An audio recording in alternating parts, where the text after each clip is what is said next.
And in the locker room, each guy has been going over and through his own routine to get ready.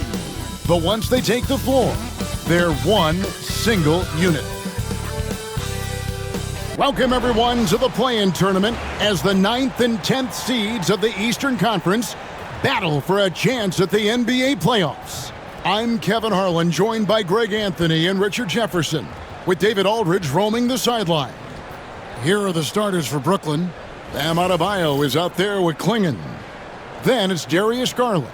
Then it's Cade Cunningham. And it's Grimes in at the 3 spot.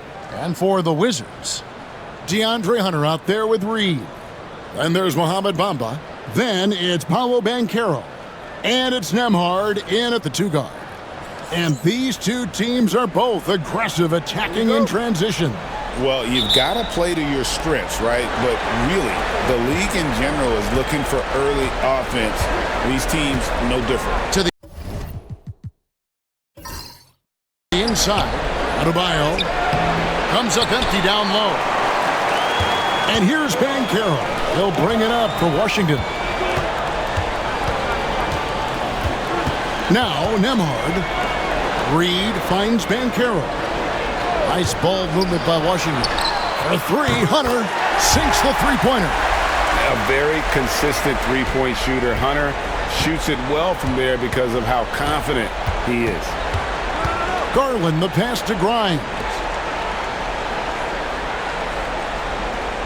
Reed against Adebayo. The kick out to Cunningham. Just 4 to shoot. And out of bounds as the Wizards gain possession.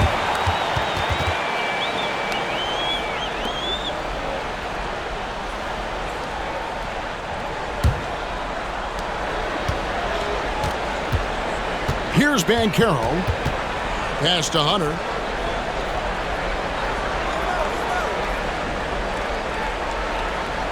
Back to Banchero. And finished off by Banchero. Oh, big-time dunk by Banchero. I like seeing the aggressive side of this young man. Back to Garland.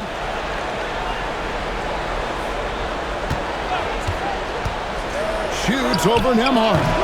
Garland, no good. And he's very confident from that range, but you can't make him all. Banchero kicks to Reed. Adebayo against Hunter. Back to Reed. Down to 5 on the shot clock. Here's Nembhard. And it's good with time running down on the shot clock. And once he got to the 10, I think he was surprised to find himself that wide open. Easy possessions like that literally are just a gift. You just dream of them. He'll gladly take those. And it's DeAndre Hunter with the foul. That is his first foul of the game.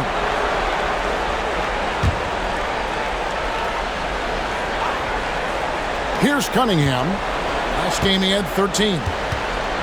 Will it go? And he could not get that one to go. Out of contact, and he'll go to the line for 2. That's on DeAndre Hunter. Gotta respect that Cunningham takes charge, making something happen and drawing the contact.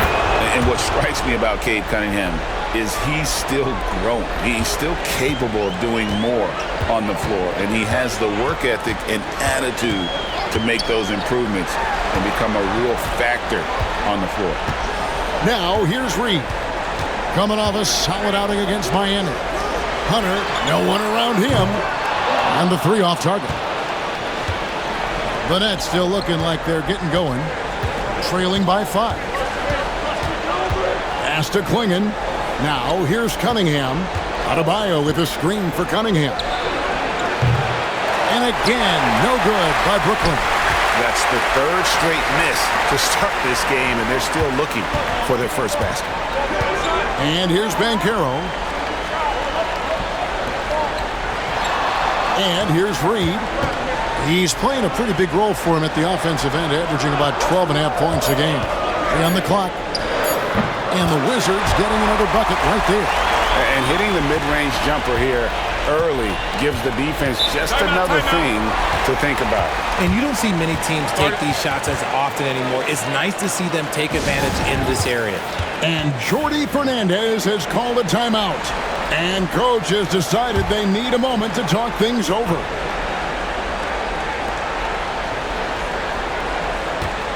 Garland with it. His last outing with 20 points. Down low. And then Cunningham with the dunk. And he can make some jaw-dropping plays. Cunningham loves to get to the 10 and finish with authority. Pass to Hunter. First quarter of play and just over 3.5 minutes in. They get the rebound. Bamba passes to Banchero. Great D that time from Adebayo. For the Washington Wizards, they won their last contest that game against the Heat in Miami. Cunningham for three. Banchero grabs the board.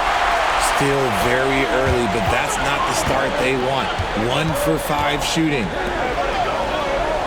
Pass to Reed. Here's Banchero. Bamba setting the pick for Banchero. Took the opportunity when he saw it. And the story here, Kevin, early on is how well they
shot the basketball. Cunningham kicks to Adebayo. There's the three. Crimes with the bucket. Pick works well there. Not much resistance from the D. Yeah, that just comes down to a lack of effort. The defender has to do a better job fighting through the screen.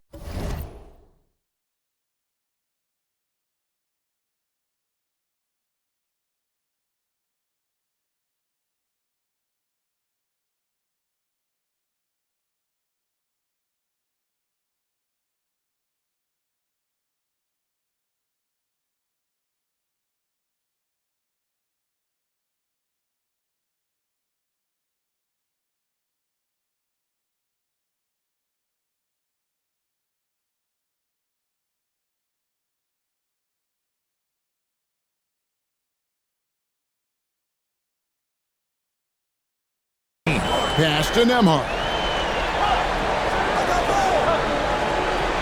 Hunter with a screen on Garland.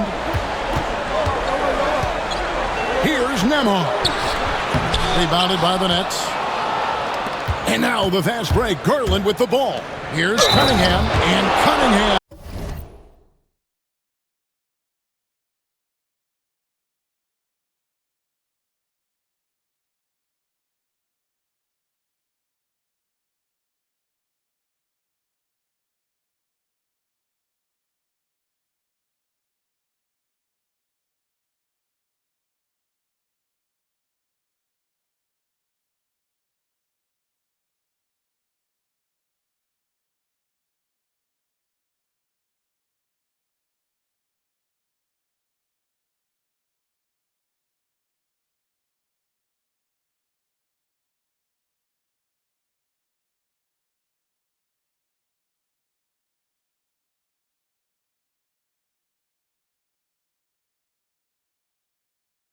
this slam. Just a special offensive talent. We don't see guys like Cunningham come through the league that often. And the NBA commissioner said a while back, we want to find ways to make the regular season more exciting. So, Greg, the play-in tournament certainly has done that. In past years, we wouldn't have had 9 versus 10 with a shot at the postseason. Yeah, I mean, you have 2 extra teams now vying for a playoff spot. And it's that winner-go-home scenario that's ratcheting up the interest. You know, you see it a lot in college basketball. The stakes are just so much higher moment to moment within a game. And the play-in format has led to some epic endings. And, Greg, it's similar to a Game 7 in any series.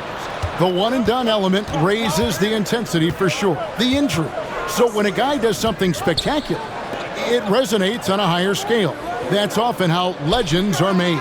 There's Garland. Good on the bucket. Outstanding floor.